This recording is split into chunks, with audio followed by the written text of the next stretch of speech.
quoi, c'est final ? Merci de nous retrouver avec, comme tous les mardis, Caroline Fourest. Et cette question sensible, je le disais, peut-on boycotter Israël comme on boycotte par exemple la Russie ?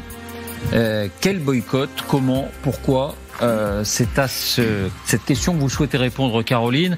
Les appels se multiplient. Les 2 derniers exemples en date, ces athlètes, des boxeurs, des gymnastes et le footballeur français Paul Pogba qui demandent à l'UEFA d'exclure Israël de ces compétitions, d'exclure l'équipe nationale d'Israël de ces compétitions.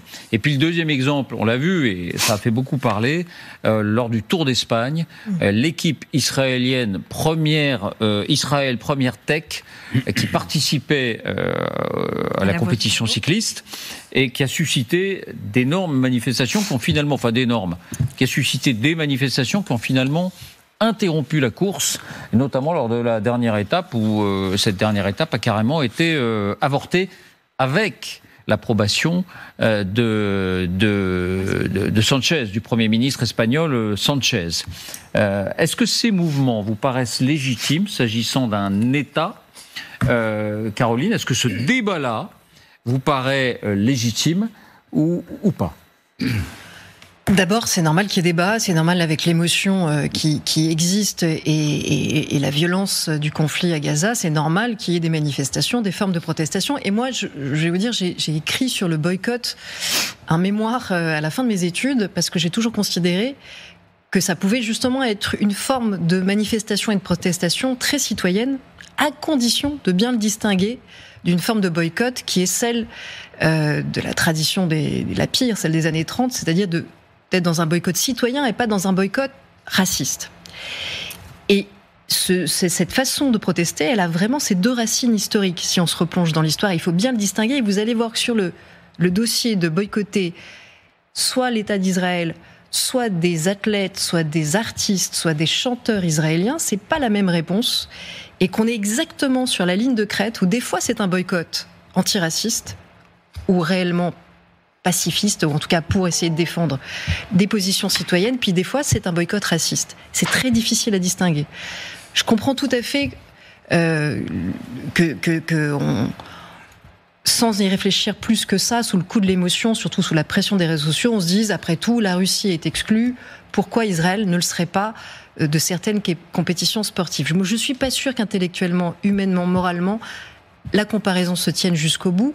Parce que dans le cas de la Russie, vous êtes devant un pays où très clairement, à la fois les structures ne sont pas démocratiques. On sait que Vladimir Poutine est réélu par des élections qui sont truquées, avec une opposition qui est muselée, persécutée. Et puis surtout, l'Ukraine n'a jamais attaqué la Russie. Il n'y a pas des commandos ukrainiens nazis qui sont allés, contrairement à la propagande russe, parce que ça c'est un vrai mensonge, qui sont allés en Russie attaquer des civils russes, violer des civils russes, massacrer des civils russes, repartir avec des civils russes, qui justifieraient que Vladimir Poutine aujourd'hui franchisse la frontière dans l'autre sens et bombarde et tue des civils en Ukraine.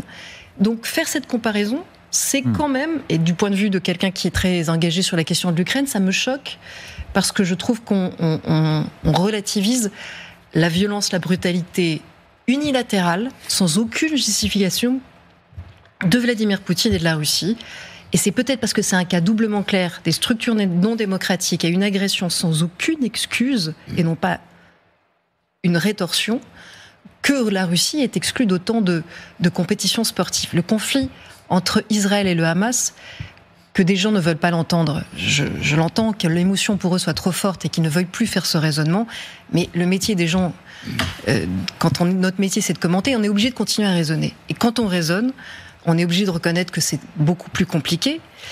Imaginez-vous que lorsque nous avons participé à l'effort de guerre aux côtés des Kurdes, des Arabes, pour reprendre Mossoul à Daesh.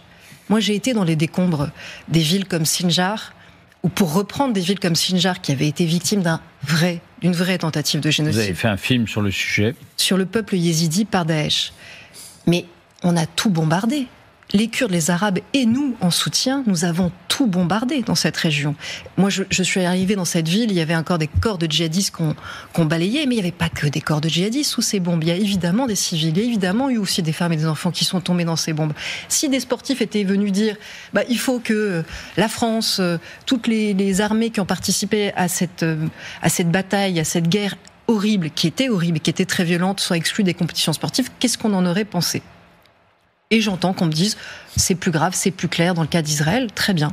Vous avez vous-même souligné que la guerre dure depuis 2 ans en Israël et qu'on assiste de toute évidence à des crimes de guerre, peut-être des crimes contre l'humanité. Non, mais que des gens portent plainte pour crimes de guerre, crimes contre l'humanité, je continue à penser que ce n'est pas un génocide, que ce n'est pas une intention génocidaire, c'est une guerre qui va trop loin et qui dure trop longtemps et qui tue trop de civils, et que c'est en soi grave et que il faut toujours utiliser les bons mots, mais de même que je ne pense pas que le 7 octobre était un génocide. Il y avait peut-être une intention génocidaire, comme il y a peut-être chez certains extrémistes du gouvernement de M. Netanyahou des intentions génocidaires. Ça ne fait pas un génocide.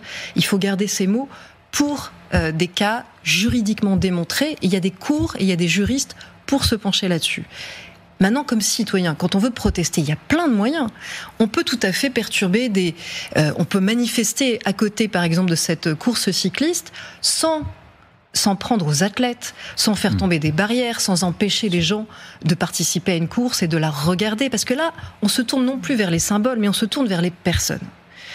Et quand ça touche des chanteurs, quand ça touche des cinéastes, des réalisateurs israéliens, c'est aller très très très loin dans la violence symbolique, c'est même aller vers une forme de violence symbolique qui, encore une fois, touche des personnes. Et je reviens à mon historique. Le boycott raciste et le boycott antiraciste. Le boycott raciste, tout le monde s'en souvient, c'est le boycott des magasins juifs dans les années 30, 1933, ça commence, où des magasins juifs sont désignés avec, d'abord, vont être aussi obligés d'afficher des signes distinctifs, mais aussi vont être désignés à la vindicte par la propagande nazie, puis par le régime nazi. On est devant des cas clairs de boycott raciste. Et puis il y a les boycotts antiracistes.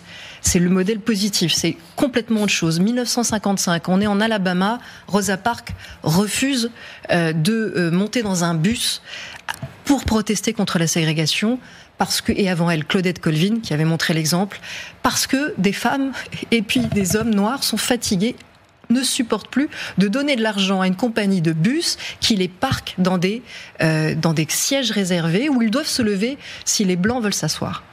Là, c'est un boycott qui ne s'en prend pas aux personnes, qui ne s'en prend qu'au régime, qu'aux symboles, qu'au système, qu'aux lois injustes, qui dit tout simplement « je ne mettrai pas ma contribution à un régime qui me persécute ». On est devant la forme la plus pacifique, la plus chimiquement pure, progressiste du boycott. Je ne crois pas qu'on soit devant cette tradition. Je ne dis pas qu'on est devant l'autre tradition forcément aussi, mais en tout cas, on n'est certainement pas devant une tradition purement antiraciste quand on boycotte des artistes, encore une fois des cinéastes, des chanteurs, juste en raison de leur nationalité. Je vous donne un exemple. David, l'Eurovision, qui a fait tant parler, quand j'ai vu ces meutes, il n'y a pas d'autre mot, ces foules se précipiter, notamment en Suède, à Mahö, sous les fenêtres de la chanteuse israélienne, dont on va revoir le visage. 2 chanteuses l'ont subi 2 ans de suite. La première, c'était encore plus terrible. Ça, c'était en Suisse, contre la dernière année de l'Eurovision. Mais il y avait les mêmes foules en Suède contre cette chanteuse qui a survécu au pogrom du festival de Nova, Yuval Raphael. Il faut quand même imaginer ce que c'est. Moi, je ne sais pas comment on fait humainement pour aller dans une foule, pour hurler sous les fenêtres de quelqu'un qui est une chanteuse qui, donc, le 7 octobre à Nova, était dans un festival de musique avec ses amis, a vu des parapentes arriver avec des hommes en armes, tirer sur ses amis, les tuer, les massacrer, violer ses amis sous ses yeux, passer des heures sous un tas de cadavres pour survivre, ne pas être violé et vivre. Et finir par trouver la force de chanter un chant en hommage à ses amis morts et se retrouver quelques mois après en Suède avec des gens qui vous hurlent dessus comme si vous étiez un bourreau et qui s'en prennent à vous. C'est pas du boycott symbolique. Personnellement. Mais c'est du boycott raciste. C'est-à-dire que vous dites manifester sous les fenêtres de l'organisation de l'Eurovision en disant Israël est malvenu. Mais exactement. Pourquoi pas ? Mais allez manifester dans les ambassades d'Israël si vous voulez, mais manifester contre cette chanteuse, c'est monstrueux. Quand vous boycottez, alors quand on demande l'exclusion de l'équipe israélienne de football, il faut juste savoir une chose. Pourquoi pas ? Dans cette équipe de football, comme ça n'est pas la Russie justement, et que ça n'est pas non plus l'Afrique du Sud de l'apartheid, et ben c'est pas une équipe qui est ségrégée. C'est une équipe où il y a beaucoup de joueurs, par exemple arabes, israéliens et musulmans.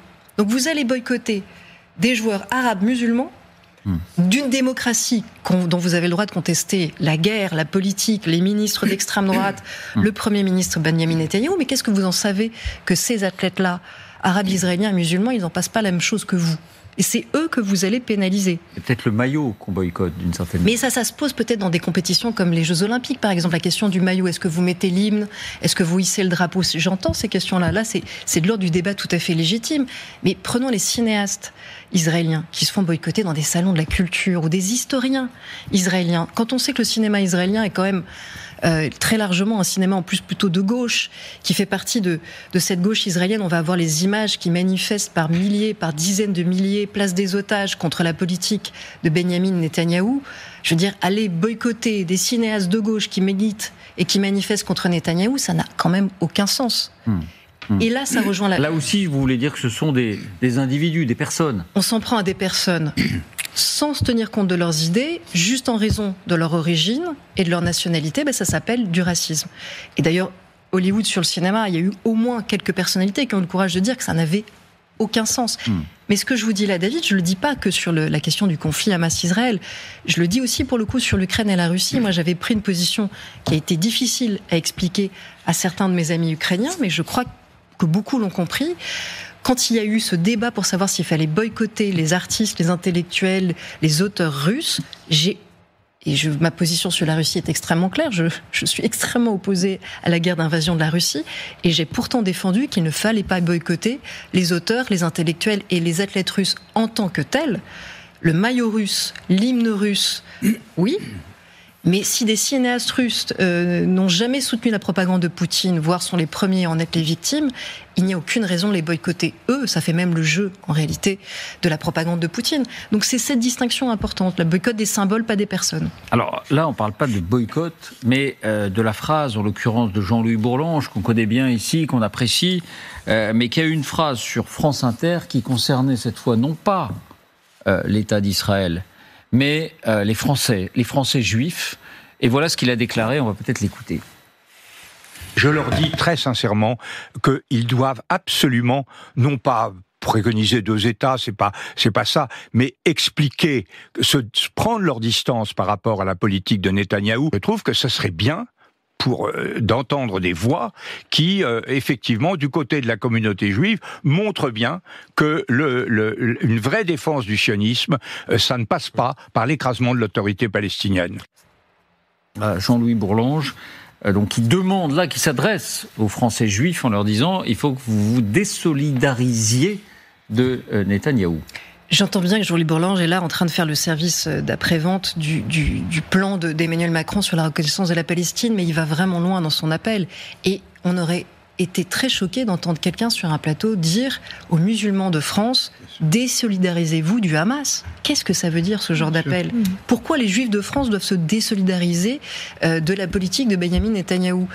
Pas plus que les musulmans du Hamas, ça n'a aucun rapport. Et ce genre de passerelle contribue à importer des haines, des passions qui sont vraiment inutiles, totalement inutiles. Il y a quelques années aussi, Éric Zemmour avait fait une sortie contre quelqu'un que je critique beaucoup, et nous, francs-tireurs, on a beaucoup de choses à reprocher, les anciens de Charlie ont beaucoup de choses à reprocher à Rokhaya Diallo, mais quand Éric Zemmour l'avait sommé en tant que musulmane de se positionner sur quelque chose qu'elle n'avait absolument pas commis, des attentats, en l'occurrence islamistes, c'était très malvenu. C'est une assignation essentialiste qui rejoint là aussi tout ce que je déteste, moi, dans le racisme, c'est-à-dire justement le fait de confondre quelqu'un avec l'impression qu'on a de quelqu'un, une identité et une idée.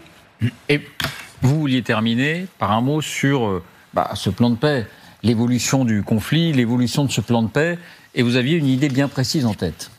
Oui, parce qu'on a beaucoup entendu ces derniers mois et ces dernières années, et je le comprends, justement, beaucoup de sportifs, beaucoup d'étudiants, beaucoup de footballeurs et d'artistes nous dire « Eyes on Gaza », tous les yeux doivent être sur Gaza, et c'était légitime parce que c'était là, après le 7 octobre, qu'étaient les victimes, et il fallait une vigilance collective. Il y a quelque chose que moi je n'arrive pas à m'expliquer, C'est pourquoi il a été si difficile, maintenant qu'on tient peut-être un plan de paix et qu'on s'aperçoit, bizarrement, qu'en réalité, pour arrêter la guerre, qu'est-ce qu'il fallait faire ? C'est tout simplement libérer tous les otages. Et que donc, qui peut en réalité, de qui on attend l'accord pour que cette guerre s'arrête ? Ça s'appelle le Hamas quand même. C'est le Hamas qui tient la clé depuis le premier jour de cette guerre, de ne pas faire massacrer des civils palestiniens. C'est le Hamas qui, depuis le premier jour, aurait pu les épargner. 1, en n'attaquant pas Israël et ses civils, mais 2, en n'emportant pas des otages et en les relâchant quand, au lieu de les cacher parmi sa population civile, et d'utiliser des écoles et des hôpitaux pour tirer des roquettes.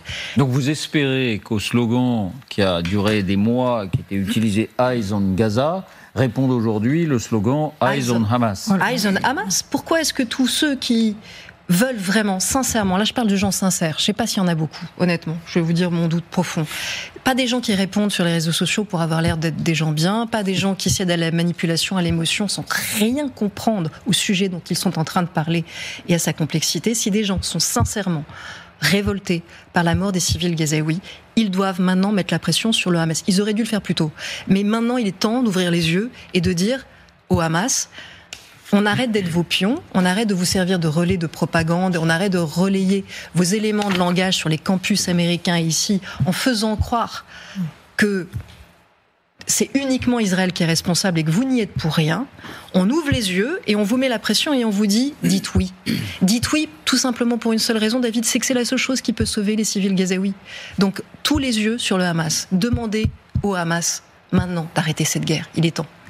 Vos questions, vos réactions. Qui veut commencer ? Hervé ? Juste une phrase sur ce que vous avez dit, Caroline, sur le boycott. Je partage complètement. Je pense que essentialiser les sportifs et les artistes, c'est salir le sport et l'art. Et politiquement, je ne crois pas que ce soit utile et je ne crois pas que ce soit efficace. Donc je crois que justement le sport et l'art, ça sert à autre chose. Ça communique des valeurs. Il peut y avoir des guerres et pendant les guerres, il y a des artistes, il y a des sportifs qui font ce à quoi ils croient. Et vous avez très bien fait de dire que au nom de quoi on pourrait penser qu'un sportif, parce qu'il porte le maillot de l'équipe de France, il est d'accord avec la politique que mène la France, politique intérieure, politique extérieure. Ça n'a aucun sens. Et vous diriez la même chose pour la Russie ?